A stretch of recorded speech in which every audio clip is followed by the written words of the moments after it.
د لوی ویډیو سایز به څنګه کمول؟ لکه تاسو وګورئ 243 MB څخه 9 MB جوړه شوې ده.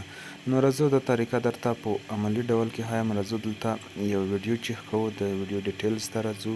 دا ویډیو تاسو کتلی شئ 243 MB کې ده، یعنې د دغې سایز ډېر لوی ده. نو څنګه کولی شو داسې غټې ویډیوګانو سایز بیخي کم کو بغیر د کوم زیان څخه، یعنې ویډیو په خپل ځای کې. دلته موږ یو اپلیکېشن لرو چې د اپلیکېشن لینک به د ویډیو په لومړی کمنټ کې او یا ډسکرپشن کې تاسو ته میلاویږي. نو زه یې درته لینک اچوم. نو تاسو راځئ زه په عملي ډول د اپلیکېشن کې د ویډیو سایز کمولو طریقه درته ښیم. په داسې طریقه سره به موږ د ویډیو سایز کموو چې نه به ویډیو ته کوم زیان رسېږي، د ویډیو کوالټي به په هماغه حالت کې وي مګر سایز به یې ډېر کمیږي. دلته کمپرسر ته راځو، ویډیو مې تیار ورته راهیسې. تاسو وګورئ 232 MB ده. دلته مختلف سایزونه دي، تاسو ګورئ په زیاته اندازه سره سایزونه دي چې هر سایز کې تاسو وغواړئ جوړولی شئ او د ویډیو سایز برابرولی شئ.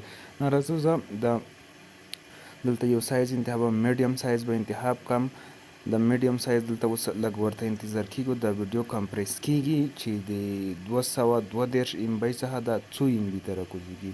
دلته یو څه وخت انتظار ورته کوو. نو دا ویډیو به تاسو په خپله وګورئ چې د ویډیو په کوالټۍ کې به فرق نه راځي، خو مګر د ویډیو سایز به بیخي کم وي، یعنې بیخي زیات اندازې باندې به کمیږي. ویډیو کې به ډېر کم اندازه فرق راځي، دومره کم فرق به راځي چې تاسو به پوه هم نه شئ چې دغه ویډیو کې فرق راغلی. ډېر ښایسته اپلیکېشن ده. نو ګرانو ملګرو که چیرې زما سره ملګري نه یاست، زموږ فیسبوک پیج او یوټیوب چینل ضرور در سره سبسکرایب کړئ تر څو داسې ښایسته ښایسته ویډیوګانې تر تاسو در ورسوو. نو راځو دې ته لږ انتظار کیږو. دغه کمپریسینګ روان ده، دغه 100% ته رسیږي. نو تر هغې دغه ده ویډیو مې سکیپ کړه یو څه اندازه. نو تاسو به په خپله ووینئ چې دغه ویډیو مخکې څومره کوالټۍ کې او اوس کومې کوالټۍ ته راځي. نو بالکل په صفا او HD ډول باندې دا ویډیو کمیږي بغیر له دې نه چې ویډیو خرابه شي. راځو 94 95 ته ورسېده، یو څه انتظار کیږو. نو تاسو به په خپله وګورئ چې ډېر زبردست او ښایسته اپلیکېشن ده د یوټیوب فیسبوک لپاره. کومې ویډیوګانې چې موږ جوړوو ډېر غټ سایز کې وي، نو اوس دې مشکل نشته چې غټې ویډیوګانې به څنګه کوچنۍ کوو. تاسو وګورئ مخکې 232 MB او اوس 9 MB شوه. سایز تاسو وګورئ بیخي زیات اندازه کم شو. 9 MB وګورئ او 232 MB وګورئ، ډېر غټ توپیر یې وکړو. نو دومره غټ توپیر بغیر له دې نه چې ویډیو خرابه شي. نو ویډیو دغه کمپریس شوه. کله چې دا ویډیو غواړو چې خپلې ګیلرۍ ته راولو، سیو باندې کلیک کوو، اوکې بس دا ویډیو زموږ ګیلرۍ ته راغله.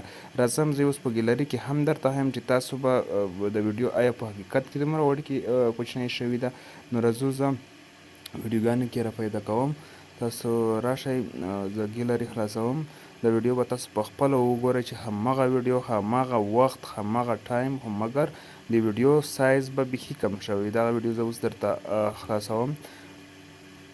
راځم سر ته یې راځم. د ویډیو چې په عملي ډول دواړه درته وښیم، اصلي فایل هم پاتې کېږي او دوهم کپي فایل هم پاتې کېږي. دغه فایل اوس درته ښکاره کوم. تاسو اوس راځئ، دلته کلیک کوم، ډیټیلز ته یې راځم. ډیټیلز کې وګورئ دغه ویډیو چې دا 9 MB شوه او پخوانی ویډیو درته ښکارم دلته په وړه مې هماغه کوالټۍ کې ده، هېڅ ویډیو تغییر نه ده کړی، په هماغه صفا کوالټۍ کې دا ویډیو ده، هېڅ تغییر نه کوي، یو کم اندازه تغییر کوي چې هېڅ به پرې پوه هم نه شئ.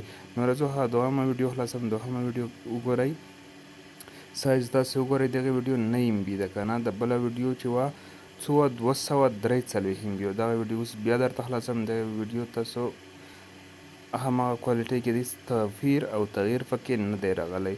نو دا د ویډیو وګورئ دغه ویډیو سایز وګورئ 242 MB 342 MB کې دا ډېر غټ سایز ده. زموږ او ستاسو لپاره دومره غټ سایز ویډیو موږ تاسو یوټیوب ته یا فیسبوک ته چې پورته کوو یا زیات وخت نیسي یا زیات انټرنیټ مصرف لري. نو په دې طریقه سره موږ او تاسو کولی شو چې هم د زیات وخت مخه ونیسو او د زیاتې MB مصرف مخه هم ونیسو او خپلې ویډیوګانې تر نورو در ورسوو. که چیرې مو د ویډیو خوښه شوې د ملګرو سره یې ضرور شریکه کړئ تر څو داسې ښایسته ښایسته ویډیوګانو څخه برخمن شئ. نور مو په خدای سپارم، الله مو مل شه.